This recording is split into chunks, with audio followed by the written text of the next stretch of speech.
5 তারিখে যে ক্ষতি হয়েছে 100 বছর এটা পূরণ হবে না। শেখ হাসিনারে চাই। শেখ হাসিনাকে বাংলাদেশে আনতে যদি আপনার জীবন দিতে হয় তাও দিবেন? হ্যাঁ দিব। সব দলে মিলাইয়া ইয়ারে শেখ হাসিনার এই দেশে বার করছে। 5 তারিখের পরেতে এই বাংলাদেশ একটা মানুষও শান্তি নাই, কে অশান্তি আছে। একটা মানুষও ঘুমাইতে পারে না, অশান্তি। দিনে দুপুরবেলা ইয়ে চুরি ডাকায় লয়ে থাকা। আমাদের সরকার আমরা শেখ হাসিনারে চাই, আমরা কোনো সরকার চাই না। এই সরকার আনতে হইলেই ছাত্র দল মিলাইয়া এই সরকার আনতে হইব বাংলাদেশে, আবার দেশ স্বাধীন হইব।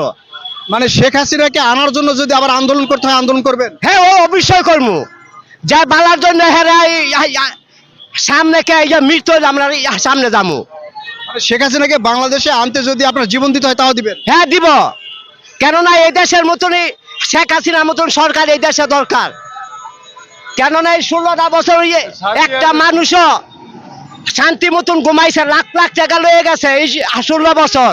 আর এই 3 বছর ভিতরে মাইনি মা বোন তাই না নেই ওই আবার এই যে চিন্তাবাদী করা সব লয়ে জায়গা মানুষ ঘর বাড়ি দল করে লয়ে জায়গা। আমরা শেখ হাসিনারে চাই, এই দেশের শেখ হাসিনারে চাই।